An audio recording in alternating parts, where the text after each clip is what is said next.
ज्वालामुखी आ गया, सुनामी आ गया। तो संतान उत्पत्ति करने की क्षमता हर एक जीवों में बहुत ज्यादा है, लेकिन इनमें जिंदा रहने के लिए संघर्ष होता है। जिंदा रहने के लिए संघर्ष होता है। इस संघर्ष में हर कोई जिंदा नहीं रह पाता है।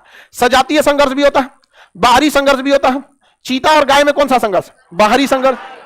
मछली और मगरमच्छ में बाहरी तो सजाती हो जाएगा, सब पानी पानी वाले हैं सब। आप समझ में आ गया कि नहीं आ गया? आदमी मछली मार दिया तो बाहरी हो जाएगा। समझ में आ गया? इन सब में ये सारा संघर्ष चला। ये संघर्ष से आप बच सकते हैं, इस संघर्ष से आप बच सकते, लेकिन जो पर्यावरणीय संघर्ष होता है उससे नहीं बच।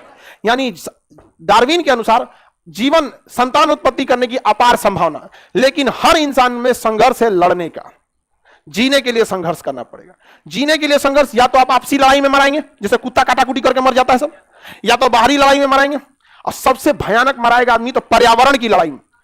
आप जितना लोग, हम और आप लोग जी रहे हैं लोग ना, कब का मरा गए तो बचपन में मम्मी पापा रजाई में नहीं रखे रहते, अरे बबुआ हो यहाँ पे सरसों तेल और लहसुन गर्म करके, हाँ ठंडा हो गया, खांसी हो गया, तनी छोड़ देना, तनी यहाँ पे वही यहाँ मारे नहीं पड़ जाएगा ठंडे में, बाबू को निमोनिया हो गया, चल गए काम से यहाँ पर। हम लोग में कोई बच पाता? वो तो धीरे धीरे मानव का ब्रेन विकसित है, वो अपने लिए कपड़े बना लिया, घर बना लिया, लेकिन जानवर वो तो मर जाएंगे। ठंडी में बहुत जानवर मर जाते हैं। ठंडी का दिन आएगा, देखिए ना, गाय बकरी बहुत मरते हैं सब यहाँ पे। तो डार्विन ने यही सिद्धांत दिया, काफी सही सिद्धांत था। पहला सिद्धांत संतान उत्पत्ति की अपार संभावना। दूसरा जीवन जीने के लिए संघर्ष। जीवन जीने के लिए संघर्ष तीन टाइप से, सजातीय, बाहरी और पर्यावरणीय, तीन तरह का संघर्ष। तीसरा सर्वाइवल ऑफ द फिटेस्ट, जिएगा वही जो सबको हरा दे। जिएगा वही जो सबको हरा दे, सबको हरा दे। सजातीय संघर्ष में भी हरा दे, बाहरी लड़ाई में भी हरा दे, पर्यावरण को भी हरा, वही जी सकता है, बाकी कोई नहीं जी सकता। समझ में आ गया कि नहीं आ गया? जिराफ का गर्दन नीचे था। जिराफ की दो कैटेगरी होती थी, एक का गर्दन ऊंचा था, एक का गर्दन नीचे था। जिनका गर्दन ऊंचा था, जिराफ को ज्यादा खाना खाना होता, वो ज्यादा पत्तियों को खाते गया। सजातीय लड़ाई में कोई उसे हरा नहीं पाया, लंबाई ज्यादा था, मार के फेंक देता, दबा यहां से गया। बाहरी लड़ाई में भी जीत गया।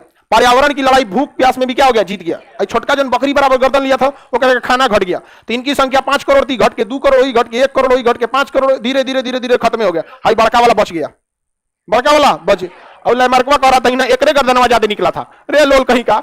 सब लोग संघर्ष में, जो बचेगा वही जिएगा। सर्वाइवल यानी जीवन जिएगा वही। सर्वाइवल मतलब जिंदा रहना। सर्वाइवल ऑफ द फिटेस्ट, जो फिट रहेगा वही जी पाएगा, चाहे वो सजातीय लड़ाई में, चाहे वो बाहरी लड़ाई में, चाहे वो पर्यावरणीय लड़ाई। समझ में आ गया कि नहीं? अगर हमारे पास कहीं 3 गो आंख हो जाए या किसी का पूंछ निकल जाए, तो वो अपनी लड़ाई जीत जाएगा, बाहरी लड़ाई जीत जाएगा, लेकिन पर्यावरणीय लड़ाई नहीं जीत पाएगा। सोएगा तो ससुराल का पूंछिया ऐठा जाएगा, ऐठा गया पूंछ, और में इन्फेक्शन हो जाएगा, डॉक्टर पूंछ काट देगा, बड़ी दिक्कत होगा इसको। हमारा शरीर, हम लोग का भी पहले पूंछ होता था, सर्वाइव नहीं कर पाते थे, सब पूंछ वाला निपट गया सब। समझ में आ रहा है कि नहीं आ रहा है? तो डार्विन का क्या कहना था? इस धरती पे वही जिंदा रह सकता है, सर्वाइवल ऑफ द फिटेस्ट।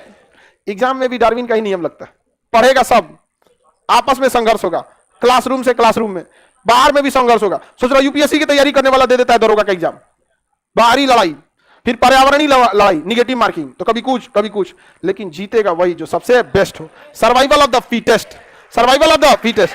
पृथ्वी पर सबसे बड़ा जीव कौन था? डायनासोर। सजातीय लड़ाई में आपस में काटाकुटी किया सब, कुछ मरा कुछ बच गया। बाहरी लड़ाई में किसी की औकात नहीं थी डायनासोर से लड़ने की, सोचा ओकरा से कौन लड़ेगा, डायनासोर से चबा जाएगा ऐसे ही।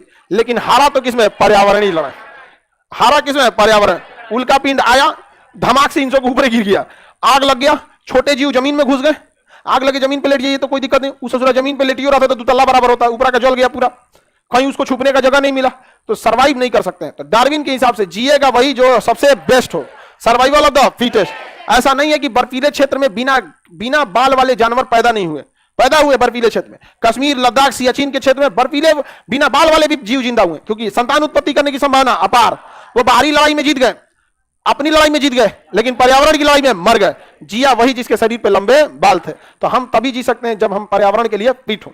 आज हमारा जो शरीर है, ये करोड़ों साल तक पर्यावरण से संघर्ष किया है। कभी हमारे शरीर पे बाल थे, लेकिन संघर्ष किए, हम लोग जीना सीखे। हम लोग कभी झुक के चलते थे, चलने में दिक्कत होता था, चलने में ऐसे दिक्कत होता था। यहाँ पे हम लोग को अपनी लड़ाई लड़नी है, तो मानो अपनी लड़ाई जीत गया, लेकिन बाहरी लड़ाई शेर दौड़ा दिया, तो सोचा झुक के भागने नहीं जा रहा था यहाँ पे, तो उसी में कोनो खड़ा हुआ, इसे वो भागा, तू बच गया, इसका खानदान बच गया, ये इतना उठ सकता था।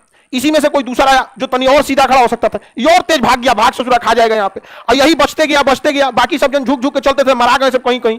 अब बच गया कौन है? ऊपर का वाला यहाँ पे, यही बच गया, इसी के हम लोग वंशज हैं। समझ में आ गया कि नहीं आ गया? तो हम लोग जी सकते हैं कौन? जो सबसे फिट हो। आज हम लोग का शरीर का संरचना देख लीजिए, ये हम जिस पर्यावरण में जन्म लिए हैं इसके लिए हम ही सबसे फिट हैं। Survival of the fittest.